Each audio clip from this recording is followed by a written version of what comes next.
Your menu is too traditional for where we want to take this restaurant. That's what Jessica told me after calling me into her office one Tuesday afternoon. She'd owned Ascendant Hospitality Group for barely 3 weeks and already had opinions about the food I'd been cooking for 7 years. She even suggested we add a sushi burrito to the menu, a place that specialized in hearty Italian-inspired dishes. The disconnect was jarring. I'm Eli Granger, 43 years old, executive chef at what used to be the Hearthstone Eatery in Portsmouth, New Hampshire.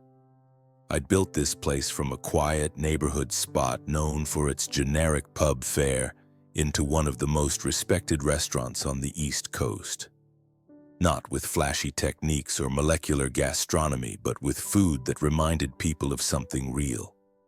I'd personally sourced ingredients from local farms and fishermen, forging relationships that were the bedrock of our quality. We need a fresh culinary identity, she continued, barely looking up from her laptop. Something more Instagram-worthy, more fusion, more excitement. Perhaps deconstructed comfort food or some clean eating trends. I didn't argue. I just nodded once and asked when my last day would be. She seemed surprised by that, by how easily I accepted it, like she expected me to beg or negotiate. But I don't beg for people to understand what they can't see. 7 years I'd poured my soul into those dishes. 7 years of adjusting recipes my grandmother taught me in Naples when I was barely tall enough to see over the counter. 7 years of building a menu that made people close their eyes when they took the first bite. Jessica smiled, relieved. 2 weeks should be sufficient for transition. You'll need to provide detailed recipes for all signature dishes, of course. I nodded again, though we both knew I'd never written down a single recipe. Not the real ones, not the way I actually made them. The recipes I'd give her would be sanitized versions, missing the intuitive adjustments. The precise doneness of the lamb, not just at time, but when the aroma fills the entire kitchen, or the feel of the spoon through the sauce, rather than a precise viscosity. And of course the splash of homemade limoncello in the olive oil cake, a secret passed down from my grandfather, would remain unwritten. That evening during service, I watched my kitchen staff move like a well-rehearsed orchestra, Kyle working the grill with the timing of a metronome, Allison plating with the precision of a surgeon. They didn't know yet. None of them knew that the heart was about to be cut out of this place. After closing, I sat alone at the bar with a glass of bourbon. The dining room was dark, except for the small light above me. I ran my fingers over the worn bar top where I'd served thousands of customers who'd become friends. The next morning, Tommy Russo, my sous chef for 5 years, caught me storing my personal knives in their roll. "Chef, what's going on?" I told him about the meeting. His face changed, anger flashing behind his eyes. "This is a restaurant that's doing better than ever." "It's her place now," I said, continuing to pack. "But those are your recipes, your dishes. People come here for your food." I just shrugged. Not anymore. As I walked to my car that evening, I glanced back at the Hearthstone Eatery's glowing sign. Something twisted in my stomach. Not sadness exactly. Something sharper. Something that told me this wasn't over, not by a long shot. My grandfather opened the first Grangers in Naples when he was 22. I grew up watching him make magic with nothing more than flour, eggs, and whatever vegetables looked good at the market. Food wasn't fancy in our family, it was honest, it was memory, it was the thing that made people pause their lives for a moment and remember what mattered. I didn't come to Portsmouth planning to be a chef. I was studying architecture at Portsmouth College of Arts, working nights washing dishes to pay tuition. Then one evening, the line cook called in sick. The owner was desperate. I stepped in. Something clicked that night. The rhythm of the kitchen felt more right than any drafting table ever had. 6 months later, I dropped out. My father, Robert, didn't speak to me for a year. I worked my way up through 4 different kitchens before landing at the Hearthstone Eatery when it was just a struggling bistro with outdated decor and a menu no one remembered. The owner, Uncle Frank, was ready to close the doors when he decided to give me full control of the kitchen. "Make food that matters to you," he said. "I'm all out of ideas." So I did. I built a menu around the dishes my grandmother made. The braised lamb that simmered for 6 hours with rosemary and juniper. The seafood stew with saffron that my grandfather learned from his mother. The olive oil cake soaked in orange liqueur that we served at every family wedding. People noticed. First locals, then food critics, then tourists who'd read about us online. We weren't trendy. We were something that lasted longer, necessary. Uncle Frank sold the place when his wife got sick. He needed the money for treatments. I understood. The new owners were a restaurant group who mostly left me alone. "Don't fix what isn't broken," their CEO told me. For 3 years it worked. Then they sold to Jessica's Ascendant Hospitality Group. She started showing up during prep, asking questions that made it clear she didn't understand restaurants or food. She'd bring friends in during service, sending back dishes because they weren't pretty enough for their social media. 2 weeks before she fired me, I overheard her on the phone. "We'll keep the name for now, but everything else changes. New concept, new chef, new energy. We're on a tight timeline to flip this for a quick profit." I should have prepared then, should have seen it coming. But some part of me couldn't believe anyone would dismantle something that worked so well, something people loved. The night before my last day, I made all our signature dishes one final time, tasting each one, committing the exact flavors to memory. Not that I needed to. These dishes were in my blood. My last night at the Hearthstone Eatery was quiet. I didn't make a speech, didn't want a party. I just cooked service like any other night, though my hands felt heavier with each dish I sent out. After closing, I left my keys on Jessica's desk along with a list of recipes, the official ones we kept for health inspections and line cooks. Not my recipes, not really. I drove home to my small apartment and opened a bottle of Barolo I'd been saving. I sat on my balcony looking at the city lights and felt nothing. No anger, no sadness, just a hollow space where 7 years of work used to live. The next morning, my phone buzzed with texts from the kitchen staff. Jessica had brought in a new executive chef, some guy named Cole Mitchell who'd worked at a trendy spot in Portland, Maine. He was already changing things, they said, rearranging the kitchen, talking about elevating the menu. I didn't respond. I just turned off my phone and took a walk downtown. 3 days passed before Tommy Russo showed up at my door, still wearing his kitchen whites, eyes wild. "It's a disaster," he said, pushing past me into my apartment. "Cole Mitchell can't replicate anything. He's trying, but the dishes are coming out wrong." Tommy Russo had spent extra hours observing Cole Mitchell's struggles, even documenting them secretly with time-stamped photos of botched dishes. "They have the recipes," I said. Tommy Russo gave me a look. "They have what you wrote down, not what you actually did." I shrugged and poured him a glass of water. "New chef, new restaurant. That's how it works." The regulars are noticing. Patricia Vega sent back the lamb twice last night, said it wasn't right. Patricia Vega had been coming every Thursday for 5 years, always ordered the lamb. Always told me it reminded her of the year she spent in southern Italy before her husband died. "They're doing a big relaunch next week," Tommy Russo continued. "Food critics, influencers, the whole show. Jessica's calling it the Hearthstone Eatery Evolved." The comment sections on local food blogs were already filled with confused regulars. What happened to the real menu? This isn't what made this place special. Some even started a local "Where is Eli?" hashtag. Something shifted in my chest. Not satisfaction exactly, but recognition. the beginning of an answer to a question I hadn't fully formed yet. "You looking for work?" I asked. Tommy Russo blinked. "What?" "My grandfather's old place downtown, the building's empty. Been sitting there since he died. I still own it." "You thinking about opening your own spot?"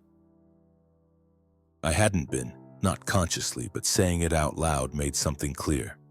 I'd given 7 years to someone else's dream. Maybe it was time to build my own. "Maybe," I said. "You interested?" Tommy Russo didn't hesitate. "Hell yes, and I bet Allison and Kyle would come too." That night I couldn't sleep. I pulled out my grandfather's old notebook, the one with half-written recipe ideas and notes about customers. His handwriting was shaky in later years, but his thinking was always clear. On the inside cover, he'd written, "The food remembers even when people forget." I ran my finger over those words and felt something stir, not anger at Jessica, or even a desire for revenge. Something cleaner. The simple need to make food that mattered again. Food that was mine. The week after I left, food bloggers started posting about changes at the Hearthstone Eatery. Pictures of deconstructed versions of my dishes. Foam where there should have been sauce. Tiny portions arranged like abstract art. I was painting my grandfather's old restaurant space, which I now envisioned as Granger's Haven, when Jessica called. First time I'd heard from her since I'd left. "Eli," she said, voice honey-sweet. "How are you?" "Fine. We're having some transition challenges. I was hoping you might be available for consultation just to help smooth things over." I set down my paint roller. "What kind of challenges?" She paused. "Some of the signature dishes aren't coming out quite right. Cole Mitchell is talented, but customers are noticing differences." "You have the recipes," I said, repeating what I'd told Tommy Russo. "Yes, but there seem to be nuances missing." I almost laughed. Nuances like how I adjusted the lamb seasoning based on the time of year, how the seafood stew needed more acid when using Gulf shrimp instead of local catch, how the olive oil cake required a different bake time on humid days, or that splash of secret limoncello. "I could compensate you well," she continued, "and credit you as a consulting chef." "I'm busy," I said. "Look, Eli," her voice hardened. "The relaunch is in 3 days. We have critics and investors coming. I need those dishes to be right." Jessica was clearly in over her head, having sold her investors a grand vision for a quick turnaround based on the Hearthstone Eatery's existing reputation. "Then you shouldn't have fired the person who created them." She was silent for a moment. "I'll double your last salary, just for 2 weeks of consultation." "No, triple it. It's not about money, Jessica." "Then what is it about? Some wounded pride? I made a business decision and now I'm making one." "Good luck with your relaunch." I hung up and went back to painting. An hour later, Tommy Russo called to tell me Jessica was in the kitchen watching the cooks prepare my dishes, making notes and asking detailed questions about every step. 2 days before the relaunch, I was at the farmer's market when Uncle Frank, the original owner, found me examining tomatoes. "Heard what happened?" he said, stepping beside me. "Also heard you're opening your own place." News traveled fast in the restaurant world. "Thinking about it." "Jessica called me yesterday, asked if I had any notes or records about your cooking from when you started. Sounded desperate." I raised an eyebrow. "What did you tell her?" "That your food was always magic to me. I never knew how you did it." He picked up a tomato, weighed it in his hand. "She's in trouble, you know. Those investors are expecting the same restaurant they've been reading about for years. The one you built." That afternoon, Allison, my former pastry chef, texted, "They're trying to reverse engineer your olive oil cake. On the 5th attempt, still not right." I smiled despite myself. That cake had taken me 2 years to perfect, not counting the family secret. The night before the relaunch, Jessica showed up at my apartment. I was surprised enough to let her in. "One last offer," she said, not bothering with pleasantries. "Come back. Full creative control. 20% ownership stake." I leaned against my counter. Why? Because the practice run tonight was a disaster. Because our reservations for the next month are built on your reputation. Because I made a miscalculation. For a moment I considered it. 20% was significant. But then I thought about my grandfather's empty restaurant, about cooking on my own terms. "I appreciate the offer," I said, "but I've started something new." Her face hardened. "If you're opening a competing restaurant, you should know your contract had a non-compete clause. You can't open within 5 miles of the Hearthstone Eatery for 2 years. It specifically applies to any culinary establishment within a 5-mile radius that serves Italian-inspired or contemporary American cuisine." I hadn't remembered that, hadn't thought to check. "Good to know," I said, opening my door. "Good luck tomorrow." After she left, I called my cousin Tyler, who practiced business law. The non-compete was real and potentially enforceable. My new spot was only 2 miles from the Hearthstone Eatery. I'd hit a wall I hadn't seen coming. That night, I couldn't sleep. I reviewed my options. Delay opening, move locations, fight the non-compete in court. None felt right. At 3 a.m., I drove to my grandfather's building and sat in the half-renovated space, thinking. I ran my hand over the old counter, then felt something give. Tucked away in a hidden compartment was a small, aged journal belonging to my grandfather. It wasn't just recipes, but philosophical musings about food, life lessons, and even sketches of dishes. "The food remembers," he'd written in one entry, "even when people forget." And there, among his notes, was the limoncello recipe for the olive oil cake, with a note about its personal significance to him. The next morning, relaunch day at the Hearthstone Eatery, I met with Tyler at his office. He reviewed the contract again, brow furrowed. "There might be a loophole," he said finally. "The non-compete specifies you can't open a similar restaurant concept with competing cuisine within 5 miles, and defines similar concept. Your grandfather's place was a traditional Italian restaurant, right? Not new American like the Hearthstone Eatery?" I considered this. My menu at the Hearthstone Eatery had Italian influences but wasn't strictly traditional. I'd been planning something similar for the new place. My dishes, my style, but not bound by tradition.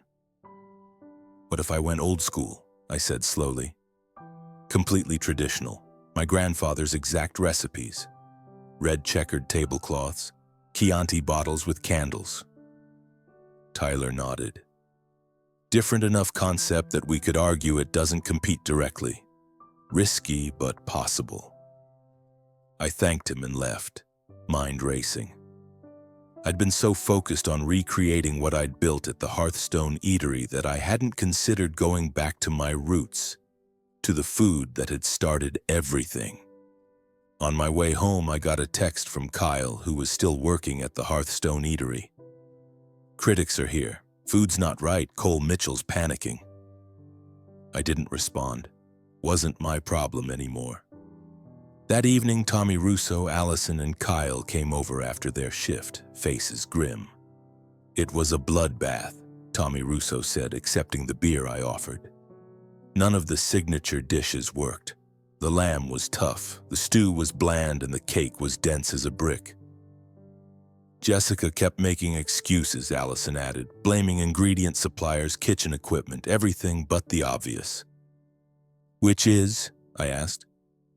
"That they don't have you," Kyle said simply.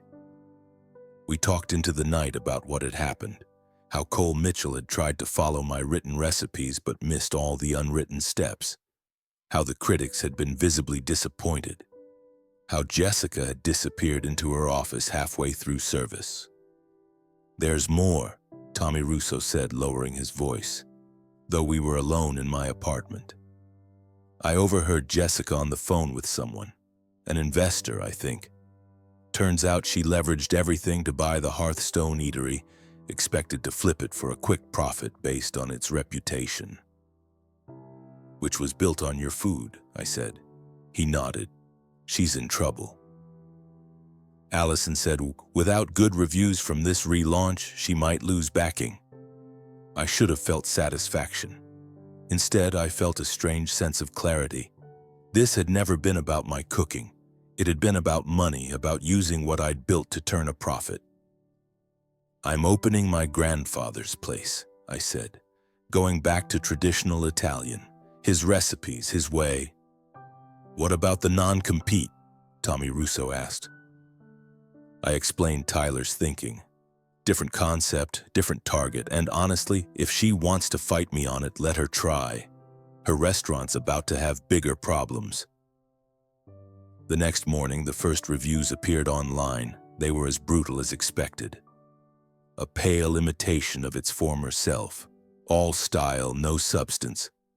The soul of the Hearthstone Eatery has vanished. That afternoon, I signed a lease on a small storefront across from my grandfather's building.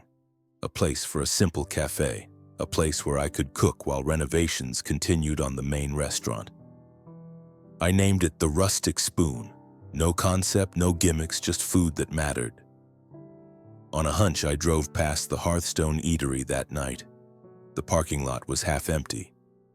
A paper sign on the door announced, "Limited menu tonight." The unraveling had begun. 3 weeks later, the Rustic Spoon was ready to open. Nothing fancy. Just 12 tables, white walls, and my grandfather's old copper pots hanging in the kitchen. I'd handwritten the menu, 5 appetizers, 5 entrees, 3 desserts, all his recipes unchanged since he'd perfected them decades ago. I'd been careful about permits, licenses, everything legal. Tyler had reviewed all the paperwork to ensure we were protected if Jessica decided to make trouble. But so far, she'd been silent. According to Tommy Russo, who'd quit the Hearthstone Eatery along with Allison and Kyle, she was too busy trying to save her investment to worry about me. The night before opening, my father, Robert, called. We hadn't spoken much since I'd left architecture school 15 years ago. Your mother, Emma, told me about the new place, he said. His voice sounded older than I remembered. Opening tomorrow using Nono's recipes. Everyone? Just like he made them. A long pause. He'd be proud, more than he would have been of another architect in the family. Something tightened in my chest. You should come sometime. Maybe I will, he said. Then, I kept his old recipe book, the real one, with all his notes. Your mother thought you might want it. I hadn't known it existed. I would very much. 2 days after we opened, with no advertising beyond an Instagram post by Allison, we had a line out the door. Word had spread among the Hearthstone Eatery regulars that I was cooking again. We served 40 covers that night with just the 4 of us working. Me and Tommy Russo in the kitchen, Allison and Kyle handling the front. Every dish went out exactly as my grandfather would have made it. Simple, perfect, honest. A week later, Patricia Vega, the Thursday lamb regular from the Hearthstone Eatery, found us. She hugged me with tears in her eyes. I've been looking everywhere for you, she said. Nothing's been right since you left. That night, I added my grandfather's lamb to the menu just for her. 2 weeks in, we were booked solid every night. I'd hired 2 more kitchen staff and another server. My father had sent the recipe book, a tattered leather journal filled with my grandfather's secrets, things I'd never known about his cooking, about where he'd learned, about what each dish meant to him. It felt like he was there in the kitchen with me. On our 1-month anniversary, I arrived early to find a manila envelope taped to the door. Inside was a formal letter from Jessica's lawyer alleging violation of the non-compete agreement and threatening legal action. I handed it to Tyler over coffee that afternoon. Right on schedule, he said, scanning the document. I was wondering when this would come. Can they shut us down? He set down the letter.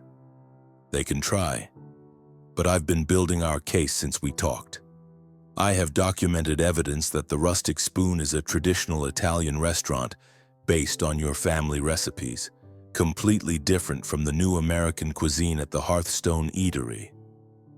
Different target audience, different price point, different concept. So we're good. Better than good? Their argument is extremely weak, especially now that the Hearthstone Eatery itself has changed its menu completely. This was news to me. They did? Tyler nodded. Went full molecular gastronomy last week, foams, gels, the works, trying to chase the latest trend.